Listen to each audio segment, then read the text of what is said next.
Hello, everyone. Good afternoon, and welcome to another session of the Physician Wellbeing Q&A series hosted by the Early Career Physicians Institute. We are so happy to have you. If you're catching the replay, we're also happy to have you. This is how our time together will flow. I will share a little bit about the Early Career Physicians Institute, share who I am and some housekeeping rules, guest introductions, and just dive right into our main conversation topic and wrap up. So welcome and hello. My name is Dr. Amna Shabir. I am a certified wellness and life coach. I'm a geriatrician internist. I practice part-time still, and the rest of the time I focus my energy helping early career physicians. I am an ex-primary care doctor. I always like to just mention that separately as a life event that happened for about 4 years. And I am the founder of the Early Career Physicians Institute. So here at the Institute, we help doctors thrive as they transition out of training to the critical first 7 years following it. How do we do that? We offer coaching, workshops, and a bunch of free resources that you can check at earlycareerphysician.com. There's an ebook, there's also video resources. And really, this physician well-being Q&A series that I've created is part of these efforts. We invite guest experts to share valuable insights on topics that can have an impact on physician wellness. Some housekeeping rules. Our session is recorded and replays will be shared.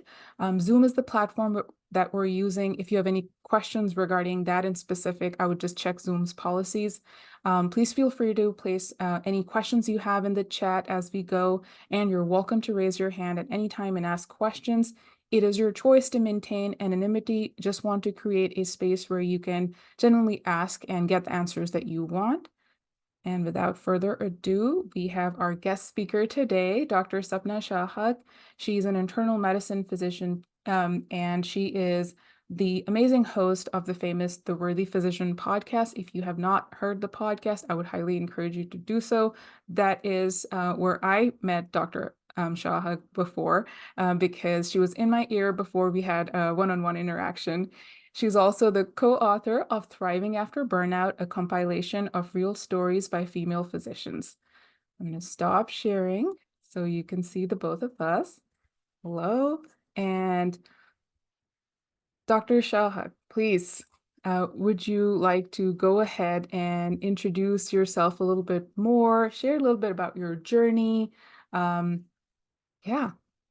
Sure. So typical born and raised in the same area I practice. I'm in rural Kansas, so I born and raised in the state. Started engineering, a circuit, started smoking on me, and I didn't really care.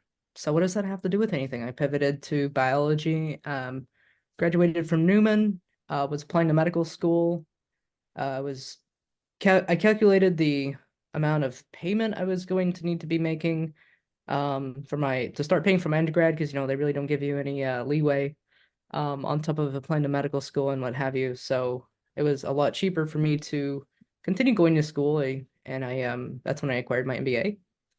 That was a 10-month program, and that's really the answer that I can give as to why I did it. And if I didn't get in, I could fall back on business, right? Because that runs the world. And medical school residency happened. I'm still an internal medicine doc, and I do primary care. And here I am. What has spurred the my work in the past few years has been my own journey through burnout, as well as losing my best friend, who was a physician, to suicide. And that's where I'm at today. Wow. Thank you for sharing that with us. You just scrunched it down into like two-liners, and that's like, so much has happened in between, but thank you for that highlight, and would you like to also add in the amount of inhabitants in the house that you're taking care of right now that are with you? Way too many animals and way too many humans. Oh, this is beautiful. So the reason I like to ask this question is because when we start talking about finances and all these like very numerical, sterile things almost. We just Sure. try to like remember the humane part of things, like this is happening to us and this is our journey. So today's topic is about finance wellness for early career physicians. And that's a topic that a lot of us shy away from or Mhm. really just don't want to talk about it at all. I actually went through the American Medical Association's website and found some interesting numbers over there. There was an AMA insurance study that found that one half of young physicians feel that they don't spend enough time financial planning. I'm not Right. surprised by that. There was another study that showed that 9 out of 10 physicians, young physicians, feel that they are somewhat or not really prepared in the event that there was a disability that would happen. So those are pretty real numbers and real statistics. So I just starting from point A, when you look at wellness in terms of finances and early career physicians, what Yeah. comes to your mind? Um, I think I think it depends on, who you're talking to, right? For me, it was, wow, this is my first adult job where I'm not being, where I'm not, where it's all on me, right? It's all on me. I've had other jobs. Yeah, I worked my way through college. Not everybody does, but this is my first, big girl job. And when you start seeing that extra zero, right? And that annual income, that's like, whoa, I've I've made it, and now I can go live this lifestyle that we're taught by I don't know what governing body, but it's a fallacy. It doesn't mean that everybody's gonna have $1 million mansion or, drive a Benz or a BMW. That's quite the opposite. Um, to me, it was a nice change because I could actually buy. I was excited about buying living room furniture that wasn't secondhand or that I got from a relative that they were going to throw it out. So it's those things. But what we have to remember is, yes, while we have a bigger paycheck, we're paid for the skills that we have and the liability that we're taking on. So it's a balance. At the same time, we have to look at I have a paycheck, but wow, I'm still 400 to $500,000 in debt because I did undergrad, I did a master's, I did medical school, and I deferred all that because, I mean, honestly, we get paid pennies on the dollar for the work we do during residency. So that for me, that was the real picture. And for me, it was okay, what can I do to pay that down? Mm. And I didn't sit there and crunch numbers. What I did was to pay for medical school, I knew from the beginning that of the debt. Um, and I tend to base some of not all my decisions, but finances do factor into the decisions I make. Um, so I can speak from what I'm coming from. I come from a very rural state, and so to pay for medical school, I decided to go into rural practice because it was considered service to the state.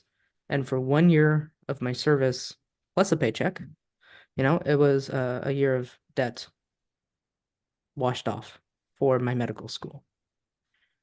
Does that answer your question? Yeah, absolutely. I think that knowing and recognizing, so there were a couple of pearls that you threw in there. First was knowing that like mindset when you're going in and your earnings are expanding, but really also that liability that you carry with yourself. I think that was a really excellent point, that just recognizing that. And then Mhm. also recognizing debt that's there. 74% of the physicians, when they're done with training, they carry debt with themselves Yeah. in whatever variations or levels. And I think it was really amazing that you were able to get creative and use that 1 year washout by like working in a rural state and like using that to your advantage. Um, if you were to just look at this holistically, I am imagining, and then of course, when we talk about money, there's so many different things that come into play, and Sure. our circumstances are so different. Hmm. But there are certain things like imagine this is you or one of the trainees you work with, and it's like Yeah. their last month, they're getting done with training, they're going to be new attendings.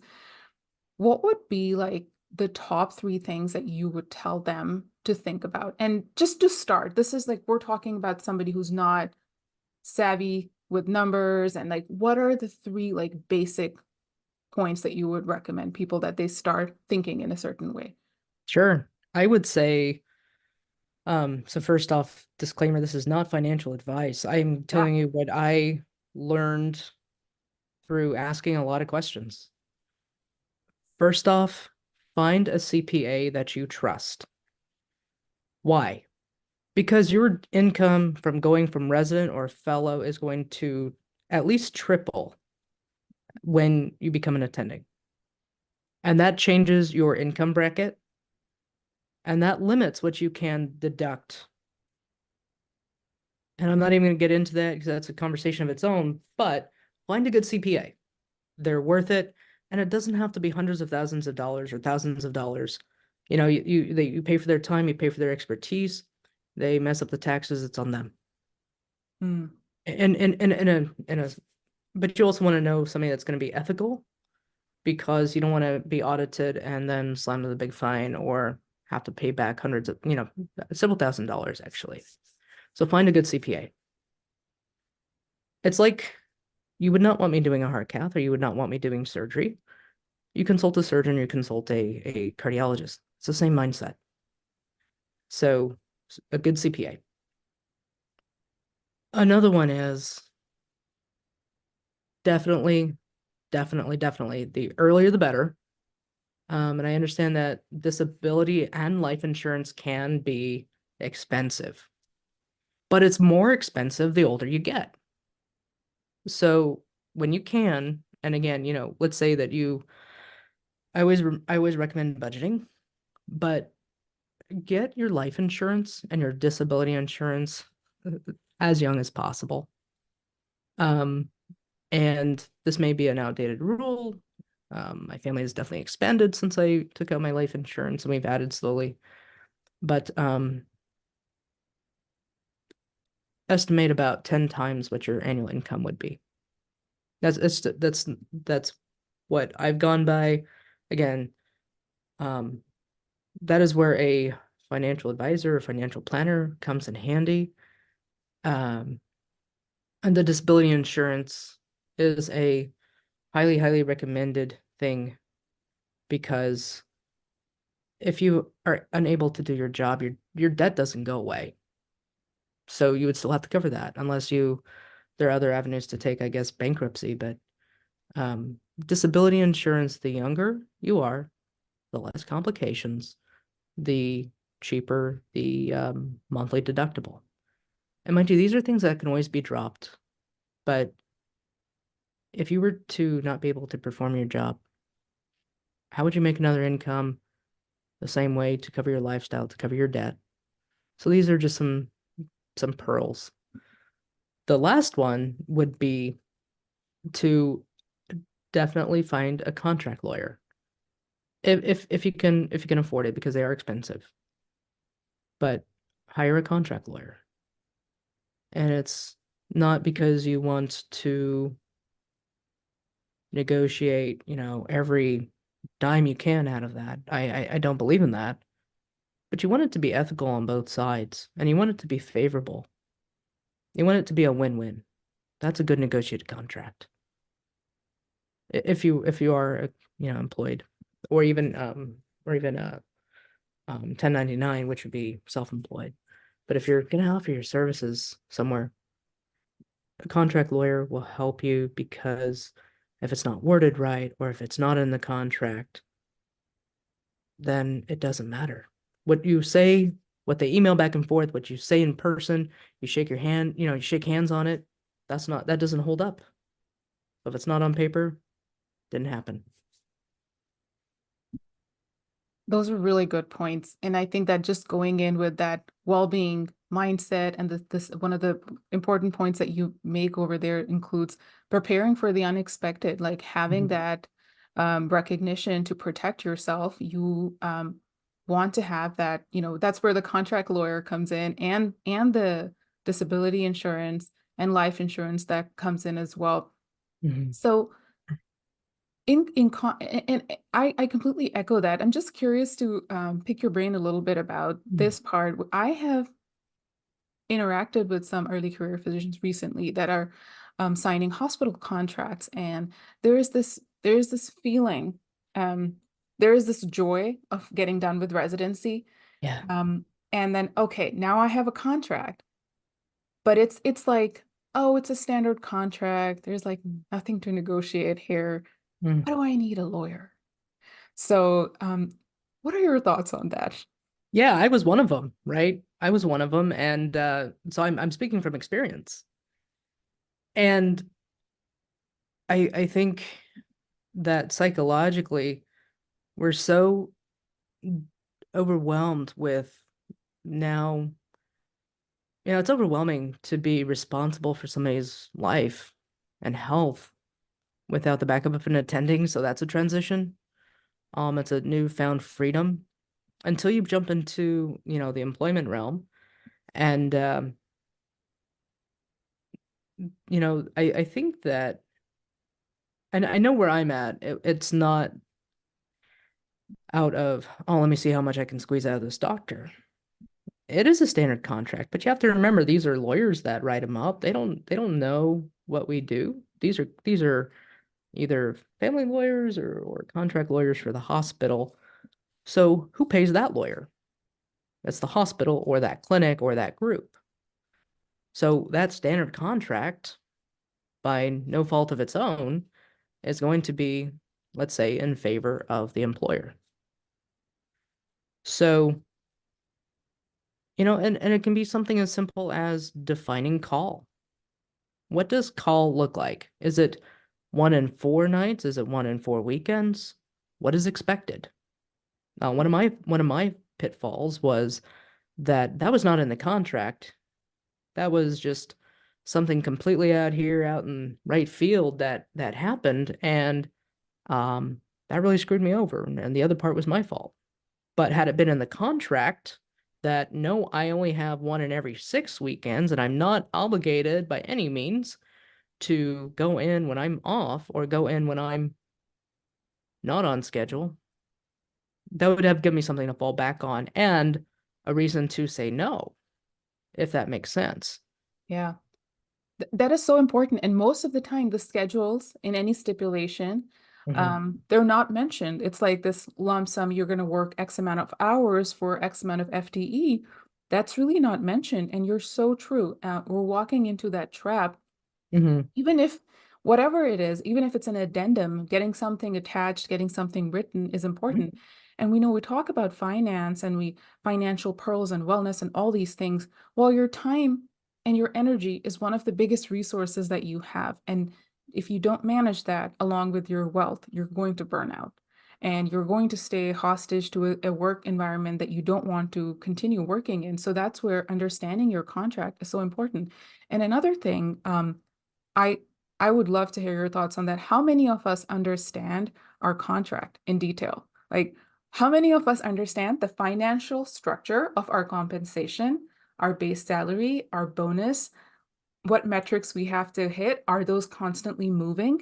So I really think you need to just have them spell out the things. And there is like this energy shift that needs to happen when you're going from medical trainee to attending. And even if you have been an attending, like I said, I love to work with folks in the first 7 years. Even if you don't know and you're still an early career physician, you can always ask. You can always ask them to clarify. Um, it took me 2 years to completely understand when I was a primary care physician Hmm. why I never met my patient satisfaction score bonus despite, hitting some of the metrics. And so I think it's really important to clarify that. I couldn't agree more. I sat down with the CEO a couple weeks ago to at least outline this new contract for the next X amount of years going forward. And we looked at that. To me, it's important to know that because it gives you an idea, and it's okay if you don't understand it. But here's the thing also, if they're not willing to sit down with you and go through that with you, if they're not willing to negotiate, then honey, move on, because there's somebody that will, and that will truly appreciate you. There's not a lack of opportunities. Sometimes, and there might be for internists, there's no lack of opportunity. But for sometimes it's the way we look at things. And our circumstances, I realize that some circumstances don't allow for maybe geographical location.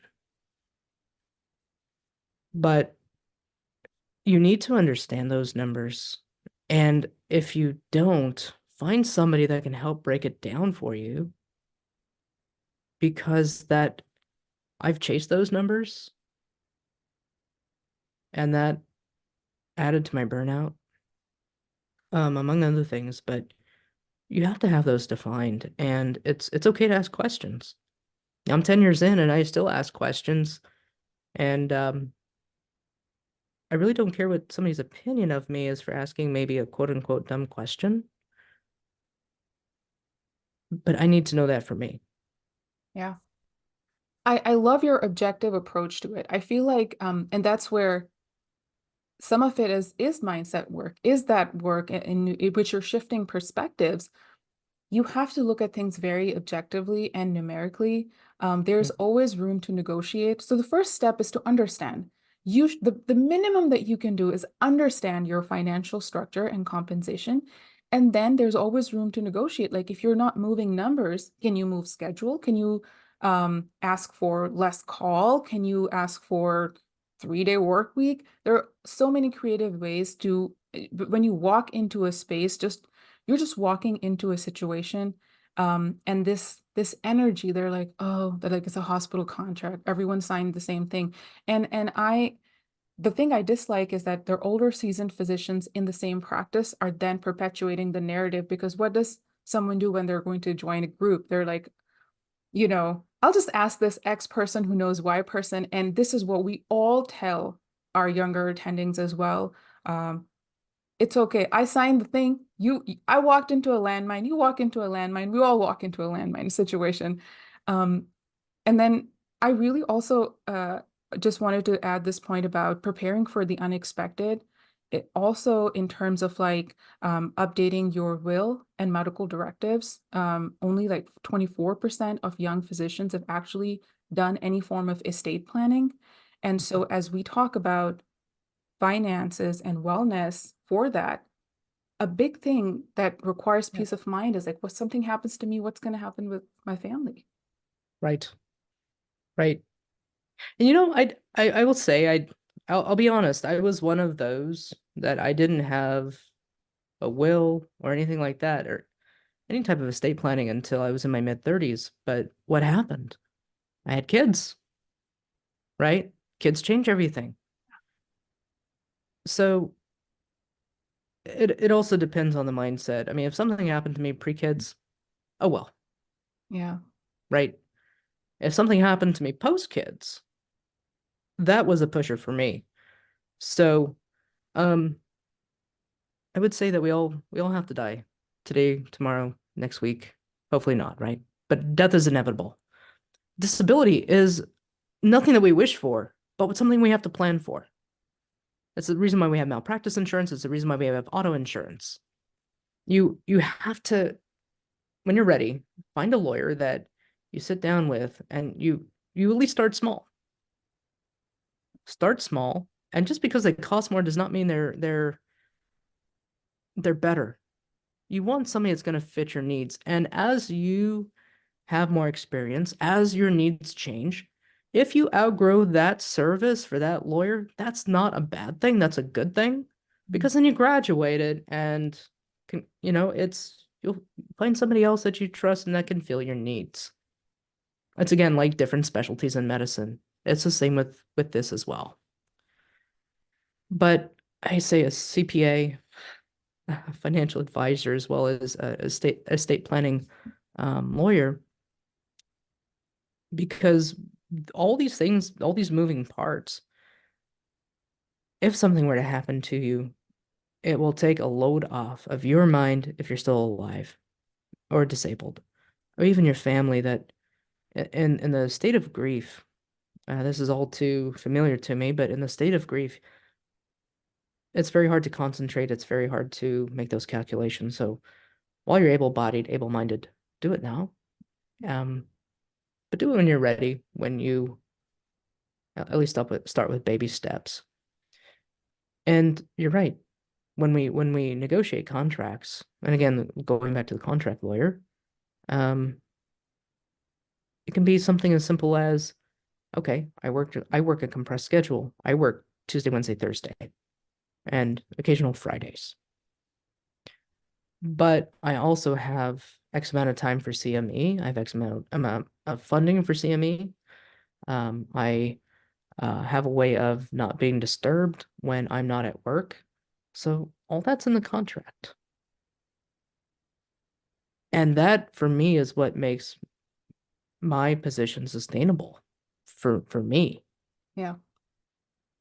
I think that's a great point because some people, and I also want to echo that when I had kids and when COVID happened, those were the first couple of months, and I did my estate planning process at that time. Like I started it, and I too was in my 30s at that time, and so it's just you have something will push you towards that, but then there are other situations too, like why don't we just plan and then not worry? Like that also takes away that burden.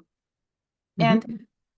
understanding your contract is smart. You should be able to walk into a situation and know exactly how to walk out and know exactly what you're going to do over there. And I just want to like highlight this point over here for from two physicians that have gone through burnout and are and speaking in this space. And that's why, Sapna, I invited you as somebody who has an MBA. We're talking, who's a physician, because this is just a trusted space that we're creating and we're talking. Um, Sure.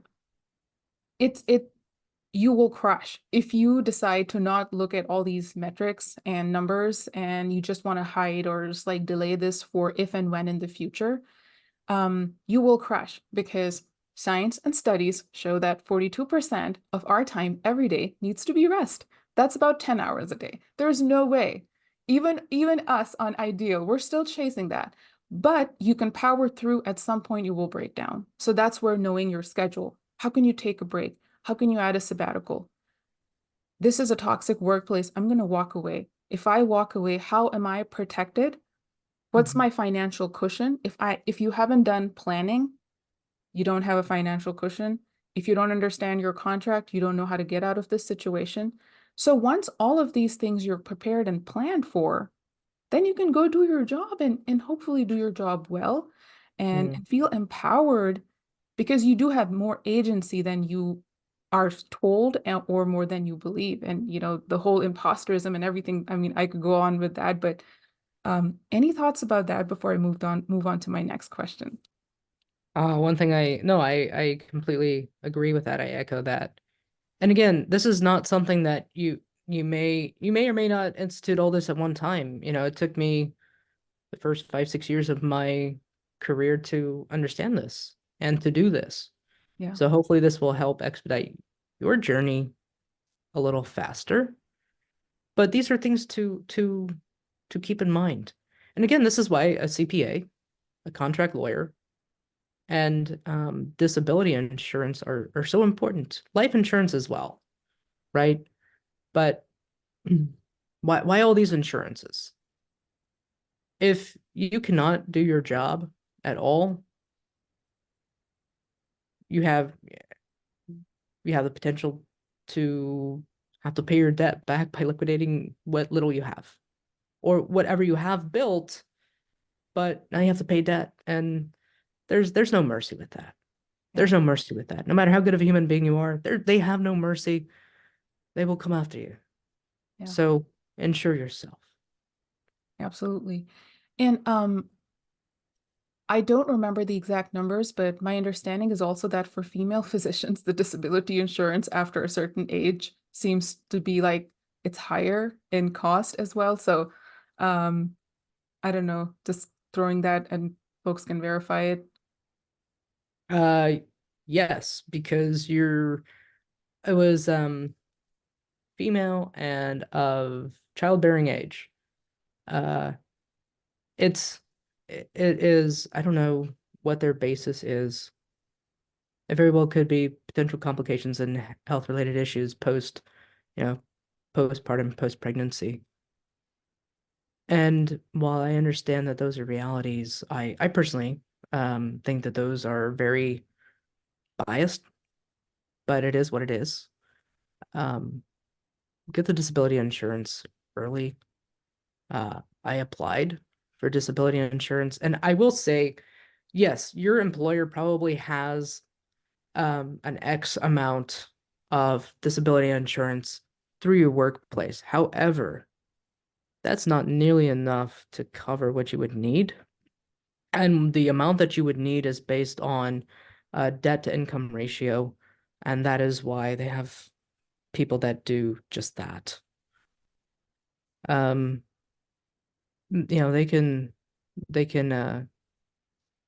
deny your application based on a simple history of uh, depression. But that is when you can go and fight and petition it. So you can fight these things. But if you don't ask that question, you don't have that ability to combat it. Yeah, absolutely.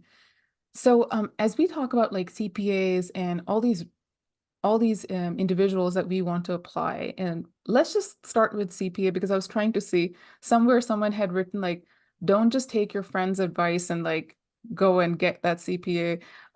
Any source that you might have come across, like just like a good place where folks can go and see somebody connect with and again, we don't, neither of us get any financial benefits from sharing. It's just more of a question. Um, I don't, because Okay. I'll tell you, I fell in this person fell into my lap. My mom was quirkily very connected in our town in which my hometown of Wichita. And she had somebody that she knew that worked for the IRS, and they're actually the ones that recommended the CPA. Okay. So I would maybe start with your local auditing office and see if they have any recommendations. Why? Because these are going to be ethical people. Mm, Um, and one thing I would never recommend is to lie on a tax form. I mean, it can be creative and things like that, but what we think is tax deduction or able to be a tax deduction, again, it changes between a resident and an attending, and that is 3 to 4 fold. mhm. Again, that income change. So really know somebody that is maybe well versed with working with physicians or even with a higher income bracket. That's a very important point. So, any like three maybe top things that you would tell the early care physicians to avoid? I think we have been pretty comprehensive, but anything else you want to add to that? And then while Sapna is sharing the answers for that, everyone, you're welcome to drop your questions in the chat. You're welcome to come raise your hand and let us know. Yeah, one big thing is don't try to keep up with the Joneses. There's this projected, again, going back to the projected thought, and a lot of this is what's projected on from I think Hollywood and what the general public thinks. It's okay not to have a million or $2 million house. It's okay to drive a used vehicle. It's okay to have the same car that you had from residency. It- just know what your core values are Mm. and start listing your priorities around that. But first thing I would say is let go of the try to keep up with a standard of living that is not realistic. What one person can afford is going to be different than another. don't compare yourself to that. Just let yourself be happy. Work toward what will make you happy. And if all that I described will make you happy, then fantastic. It's just not my cup of tea. I'm very happy with a very quiet and laid back life. Um, Another thing I would say is don't but at the same time, don't keep putting off that gratification. Damn it, we've worked hard. It's been a grueling, grueling path. Also treat yourself. Again, I mean, be practical and don't live above your means. Don't incur debt to provide a bravado that isn't you or isn't really true to who or what you are. Those are the biggest pieces of advice that I would give, and I would give that to anybody. I love that. I love how you, it's not about the morality or judgment tied with the house and the car and the things that you want. Those are items, and it's about what aligns more with you. And just like taking a beat and recognizing, am I buying these things for myself or what I have envisioned for my life? Mhm. Or it's because of my compare and despair, that game that's never going to end, keeping up with the Joneses. Yeah, really, Yeah, that's a good one. And am I now entering debt because of that? So that's a really important point. So I would say, and you can still add to this, Safna, in summary, get a CPA, know what's in your contract, need a contract lawyer, please I would highly encourage before signing or reviewing, please have somebody. It also sounds nicer when you say, I'll have my attorney review it, or my attorney has suggested this, and you can sometimes have the attorney directly negotiate on your behalf. But please just know what you're walking into, like so important. And then plan for the unexpected, plan for the future, not from a place of fear, but from a place of actually to create calm. Like, yeah, I've planned for this, it's done. And then this is a great time for you as an early career physician. With time, all the disability insurance and life insurance, the costs will increase. If you're a female physician listening to this, please, now would be a good time. mm, Um, and don't keep up with the Joneses. Align yourself. that's a good summary. Yes, absolutely.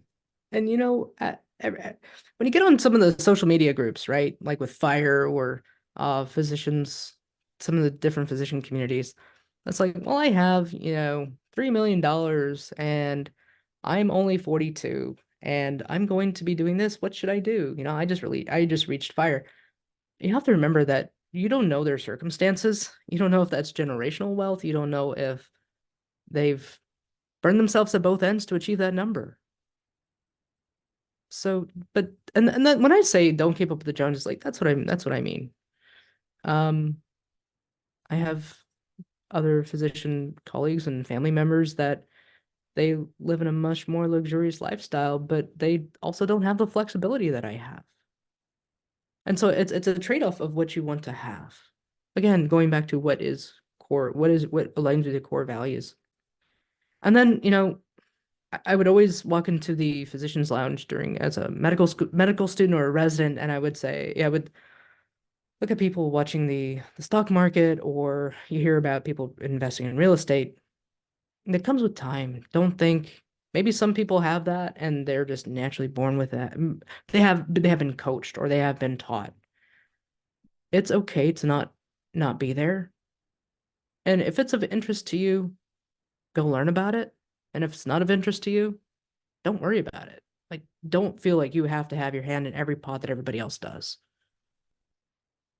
Yeah, that's so good. This pressure to perform that never ceases, but just also constantly just keeps changing. Yeah.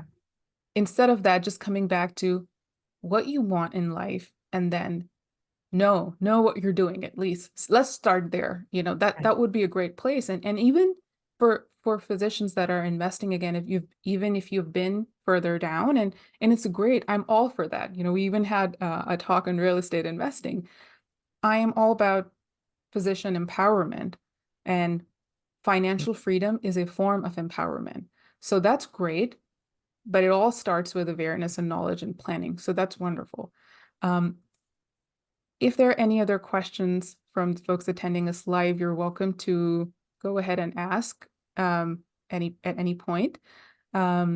Meanwhile, Sapna, how can we, whoever wants to connect with you, how can they connect with you? I know the podcast is great, and you've actually had some wonderful episodes that go over finances recently, and a lot of great material over there, not just about burnout, but many different things. So share how can anyone connect with you if they want to.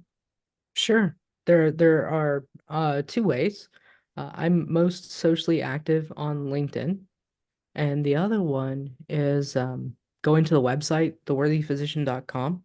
That has the ability to follow on social media, contact me through there, which would be through email. And I can put my email here in the chat if anybody's interested. I will do that right before we close. But also on the website has the podcast, and there have been most recently some episodes on investing and on mindset. We go very very surface with entrepreneurship, but then also I've discussed contract negotiation with Dr. Nee Darko. I've also had some um, CPAs on the Worthy Physician that I think give very good um, superficial um, pearls of wisdom, and not financial advice, but pearls of wisdom. And I would be more than happy to share those links later. I apologize I didn't get them ahead of time. Yeah, no, we'll add all of that. You will also be receiving the replays for our conversation, and all the links that Dr. Shahak wants to share. We'll add all of them, including the one for the Worthy Physician podcast. And sometimes that's what you need. You can't jump into this pool of like numbers and knowledge and get overwhelmed. Just sometimes that's all you need, a roadmap. Okay, here I can begin. And then this is if I want to go deeper and I can learn all the things about X, Y, and Z, we can do that later. Thank you for sharing that, Chad. Uh, You're welcome. yeah. All right. So going to wrap up here. We'll pause the recording. And for those folks who are reaching out to the listening to the replays, you're welcome to reach out to me if there are any other specific topics that you would like to see covered at our website, at any of our free resources. My email is, you're just going to reply to the replay email. So that's going to be pretty simple. And then earlycareerphysician.com has all the information. Thank you so much for being here.